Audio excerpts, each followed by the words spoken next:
Diferencia entre la levadura de panificación y vinificación es que la levadura de panificación no tiene alta tolerancia osmótica, es decir, no resiste las altas concentraciones de azúcar que se encuentran dentro de la uva y otras frutas. La levadura del vino, su naturaleza metabólica hace que los gases se liberen lentamente, por lo que hace que haya mucho más alcohol en esa fermentación. Ahora las levaduras de vino toleran muchas más concentraciones de alcohol, hasta un 18%, a diferencia de las de panificación. La levadura de vino puede morir a altas temperaturas, a diferencia de la de panificación que puede resistir las altas temperaturas. Y formadores de colonias, por lo general el microorganismo S. cerevisiae es usado y según la bibliografía se estima que da entre 0.5 y 0.8 gramos de levadura por litro de mosto. Y también tiene una microbiota inicial aproximadamente de 50 unidades formadoras de colonia por mililitro para dar lugar a la fermentación. En el cultivo se encuentran los compuestos fenólicos que están presentes en las uvas, por lo tanto están en el mosto, y estos son los ácidos clorogénicos y los isoclorogénicos, que ayudarán a las levaduras en el proceso de fermentación del vino. Asimismo están los compuestos nitrogenados, que son muy importantes, como las proteínas, polipéptidos, aminoácidos y amoníaco, ya que son como base de nitrógeno. Estos son necesarios para la nutrición de las levaduras, y asimismo cada generación de levadura irá reduciendo el contenido de nitrógeno. Los taninos son compuestos químicos naturales que se encuentran presentes en la uva, y estos compuestos están en la piel, en las semillas, en los tallos como mecanismo de defensa ante insectos. En la mayoría de los casos, los vinos de color más oscuro presentan mayores niveles de tanino debido a la prolongada maceración de ollejos, tallos y semillas de las uvas.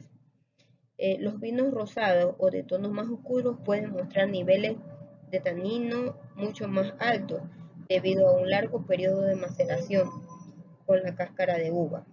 Vinificación, que tiene lugar a la fermentación para producir vinos tintos y frescos, y estos se dan debido a que se utilizan los racimos enteros en un tanque de llenado con la ayuda del dióxido de carbono para iniciar y crear vinos frescos afrutados.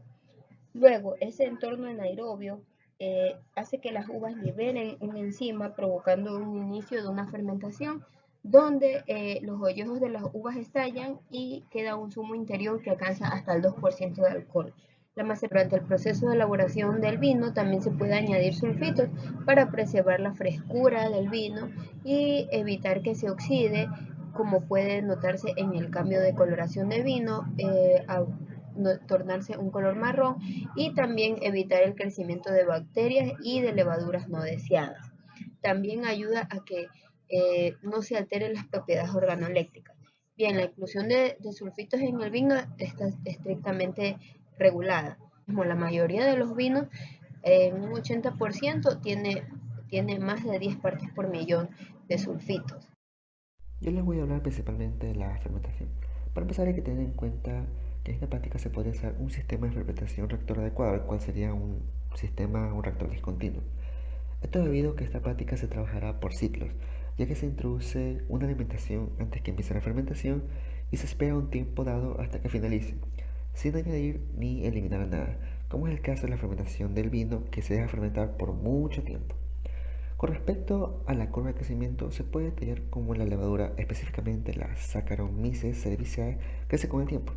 Primero empezamos con la fase de adaptación, en donde la levadura poco a poco se va a empezar a adaptar de manera constante con las condiciones adecuadas, como la temperatura, el pH, entre otras, hasta llegar a su próxima etapa, la cual es la fase exponencial, la cual aquí va a tener un crecimiento logarítmico y constante, el cual se puede intensificar con la actividad metabólica de la levadura, así como su especie, el cual depende de su duración.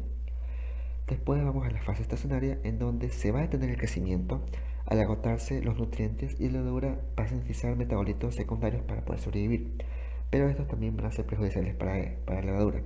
Finalizando con la fase de la muerte, en donde habrá una disminución de nuevo de células.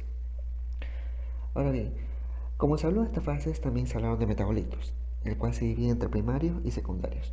En la fase primaria se forman principalmente los metabolitos primarios, como es el alcohol, que viene parte de la trofase, debido a que viene el metabolismo de la levadura.